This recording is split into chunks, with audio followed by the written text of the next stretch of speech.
नमस्कार दोस्तों, मैं बनारसी ठग आपका स्वागत करता हूँ अपने इस नए चैनल पे। तो दोस्तों, हम लोग पहला स्टॉक जो प्रेफर कर रहे हैं वो है पीआई इंडस्ट्रीज। तो आप पीआई इंडस्ट्रीज को देख सकते हैं कि 28 जून को इसने पहला ब्रेकआउट दिया था, जिस दिन हाई को ब्रेक किया था। उसके बाद जो दूसरा ब्रेकआउट दिया, उस हाई को जब इसने तोड़ा तो वो था 2 जुलाई। तो जब हम प्रीवियस क्लोज की बात करते हैं तो हमारा सपोर्ट जोन निकल के आता है ये लेवल, जो कि है 2942। ठीक है। तो आप देख सकते हैं कि ये लेवल जो है बहुत ही अच्छा सपोर्ट वर्क कर रहा है। आप देख रहे हैं कि स्टॉक इस रेंज से टकरा के रिवर्ट हो रहा है। जब भी इस रेंज को टकरा रहा है वो रिवर्ट हो रहा है किसी भी डायरेक्शन में। तो ये जो रेंज है, निकल स्टॉक ने फिर से इसको क्लेम किया हुआ है पीआई इंडस्ट्रीज। ठीक है। तो वहां से जो है 90% चांसेस है कि ये रिवर्ट करे। तो मैं इसको अपने पोर्टफोलियो में लूंगा। उसके आगे मैं डेटा भी बताऊंगा कि इसके डेटा क्या कहता है। ठीक है। तो आप यहाँ पे देख सकते हैं कि ये level as a resistance work कर रहा है, और ये जो लेवल है हमारे पास, ये एज अ सपोर्ट वर्क कर रहा है। तो जहाँ तक मुझे उम्मीद है कि 2 दिन के अंदर इसको तोड़ कर निकल जाना चाहिए और एक नया हाई क्रिएट करना चाहिए। RSI अभी जो हमारे पास है डेली बेसिस पे वो 56 है। तो नहीं ये ओवरसोल्ड जोन में गया हुआ है, नहीं ओवरबॉन्ड जोन में। ठीक है। तो ये मीडियम है, तो जब भी पेस पकड़ेगा एक अच्छी पेस पकड़ेगा। पीआई इंडस्ट्रीज का डेटा जब हम देखेंगे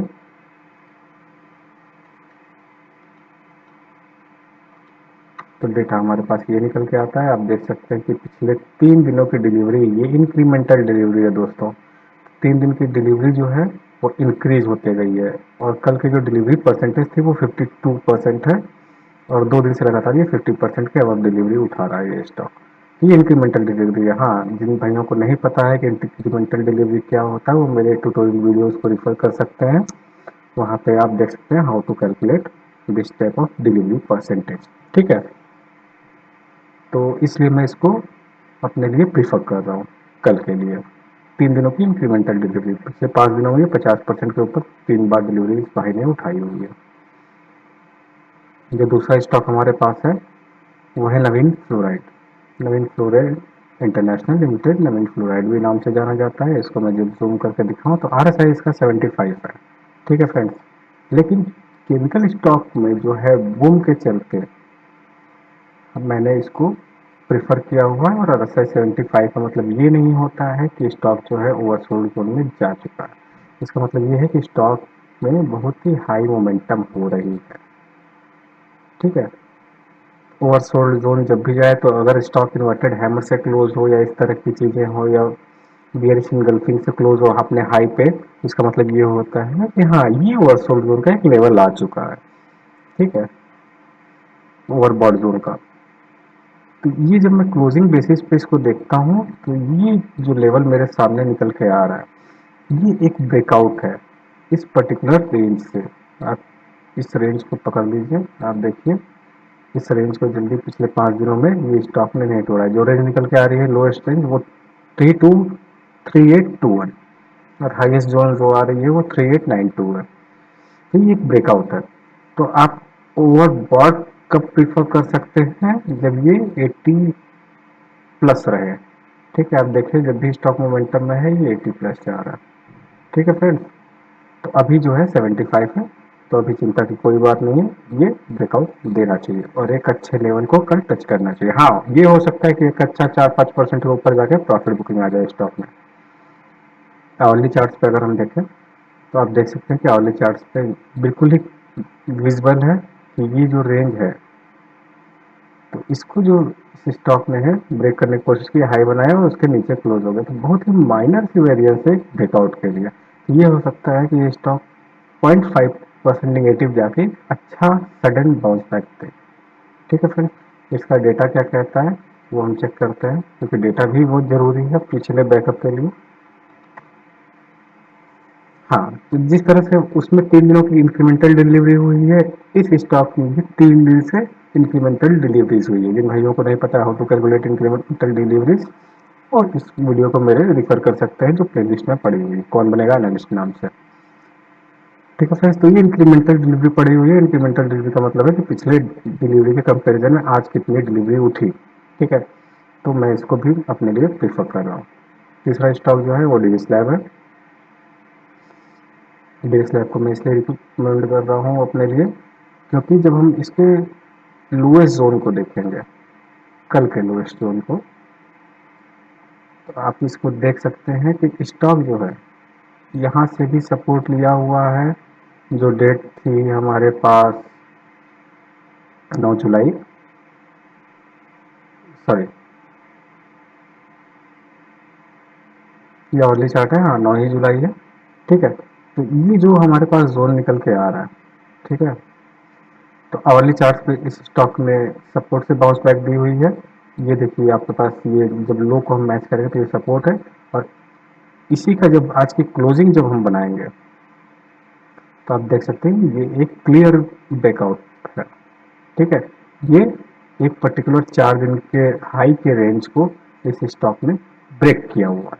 ठीक है, तो इसको भी मैं प्रीफर कर रहा हूँ अपने लिए। अर्ली चार्ट्स पे अगर डेटा देखें तो आप देख सकते हैं कि जहाँ तक चांसेस हैं कि कल स्टार्टिंग ही इसकी छोटी से गैप अप से होकर सीधे बाउंस बैक की तरफ होगी, या तो ये हो सकता है कि ये जो 1% का जो हमारे पास रेंज निकल के आ रहा है वही रिस्की जोन है, इस पे टकरा के फिर से स्टॉक बाउंस बैक कर दिया।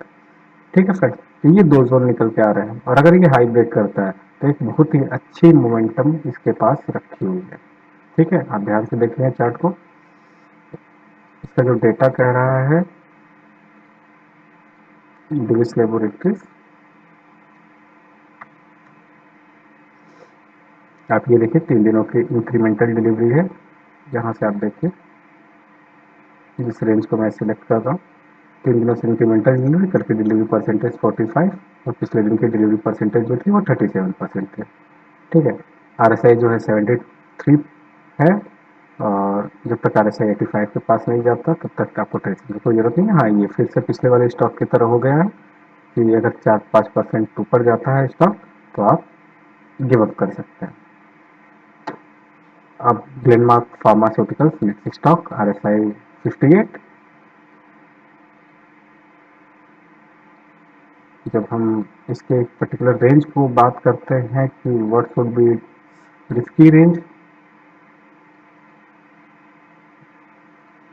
ये फ्रेंड्स इसका रिस्की रेंज है कि अगर स्टॉक इसके नीचे जाता है तो वो एक रिस्क को बुलावा दे रहा है।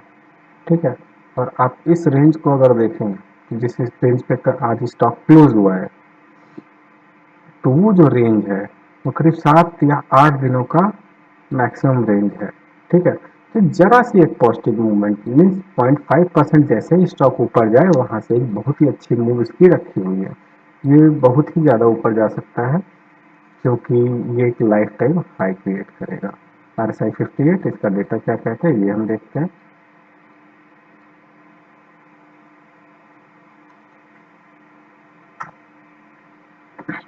आप फिर से देख सकते हैं इसकी डिलीवरी क्वांटिटी भी 3 दिनों से इंक्रीमेंटल उठी हुई है, और कल का जो डिलीवरी परसेंटेज है वो 22 है। तो दोस्तों यहाँ पे 22% डिलीवरी से कंफ्यूज मत होइए, ये सबसे मेन चीज़ है कि पिछले दिन के कंपैरिजन में आज की डिलीवरी परसेंटेज कितनी उठी। तो आप देख सकते हैं कि 4 दिनों में जो डिलीवरी परसेंटेज है वो इंक्रीमेंटल है, कि 4 दिन पहले 109% अबव फ्रॉम प्रायर क्वांटिटी, उसके बाद जो है 16% from above from prior quantity. ठीक है, तो जब स्टॉक अगर 100 पे रहा होगा तो ये 209 पे आया होगा, फिर 209 का जो है ये 16% ऊपर है। ठीक है, इस तरह से ये कैलकुलेट होता है। तो आप इसको चेक करिएगा मेरे वीडियो में, तो डेटा एनालिस्ट की वीडियोस में आप देखेंगे कि हम केवल डेटा से ही कैसे निकाल लेते हैं कि कौन सा टॉप मूवर हो सकता है। तो मैक्सिमम हमारी फिल्ट्रेशन ये रहती है कि ये टॉप मूवर्स स्टॉक्स होंगे कल के, एटलीस्ट दो। लास्ट स्टॉक है हमारे पास डॉक्टर लाल पैथलैब। डॉक्टर लाल पैथलैब में क्यों प्रीफर कर रहा हूँ, आप इस रेंज को देखिए जो इसका लो है। ठीक है, तो आप जब भी इसके लो को देखेंगे तो आपको एक रेंज निकल के आएगी। डेली चार्ट्स पे वो रेंज विजिबल नहीं है, लेकिन जैसे ही हम आवरली पे जाएंगे हमारे पास वो क्लियरली मेंशन हो जाएगा। आप देखिए यहाँ पे आवरली बेसिस पे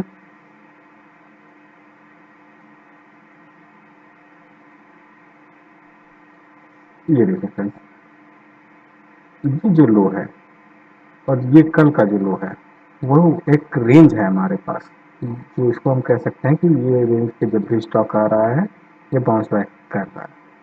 ठीक है, ये हमारे पास रेंज है, तो जब भी स्टॉक जो है 3478 के ऊपर जाता है एक अच्छी मोमेंटम दे सकता है। लेकिन जो रिस्क जोन मेरा कम है, नीचे का जो रिस्की जोन है वो है हमारे पास 3411। तो जब भी इसको टच कर रहा है स्टॉक ये रिएक्ट कर रहा है, क्यों? क्योंकि इसने कुछ ही दिन पहले अभी ब्रेकआउट दिया हुआ। तो इस रेंज को आप ध्यान में रख के देखते रहिएगा, ठीक है। मेरा ट्रेड ये पांचों ट्रेड है। तो मैं क्या करता हूँ दोस्तों कि मैं एक पोर्टफोलियो क्रिएट करता हूँ कि जैसे फार्मा के दो तीन स्टॉक हैं, दो केमिकल का स्टॉक है, तो मैं एक केमिकल दो फार्मा या दो फार्मा एक केमिकल, इस तरह से पोर्टफोलियो जब क्रिएट करता हूँ तो एक अच्छी रिटर्न मिल जाती है। यही एक एंट्री पॉइंट होती है स्विंग्स की, ठीक है। स्विंग्स के लिए हम अदर कुछ स्ट्रेटेजी नहीं करते हैं, हमारे पास यही है कि कब वो स्टॉक ब्रेकआउट देगा और जहाँ से रिस्क जोन कम है कि अगर प्रॉफिट बुकिंग आए भी तो वहाँ से स्टॉक का क्रैश कम है। तो यही एक सारे जोन जो हैं वो लेस रिस्कियस्ट जोन है, जहाँ से प्रॉफिट बुकिंग अगर होती हुई है तो स्टॉक के क्रैश करने के चांसेस बहुत कम होते हैं, ठीक है फ्रेंड्स। तो जो हाईएस्ट रेंज है इसका 3531, अगर स्टॉक कल इसको क्रैश करने में कामयाब हो जाता है तो आपके सामने बहुत ही अच्छा एक मोमेंटम देखने को मिलेगा अगले एक या दो दिनों में, ठीक है friends. Thank you very much.